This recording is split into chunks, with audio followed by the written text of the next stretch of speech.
Moje meno je Martina Sameková, som rehabilitačný lekár z Trenčína, zo Slovenskej republiky.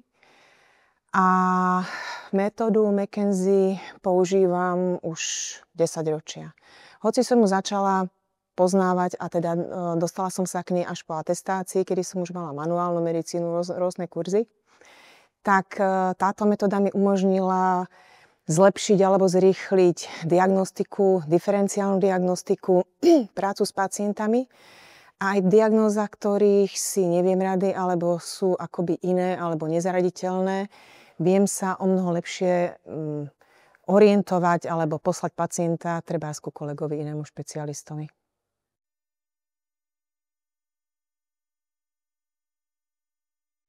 Športovci sú zvláštna skupina, ktorí očakávajú výsledok včera. Sú veľmi citliví na spôsob, akým sa s nimi bavíte. A tým, že viete, čo robíte, by som povedala, že nevaríte z vody, máte presnú štruktúru vyšetrenia, aj vlastne komunikácie s pacientami, akoby športovcami. Myslím si, že to o mnoho lepšie vnímajú, ako keď skúšate akoby veci, v ktorých trebárs nie ste úplne doma.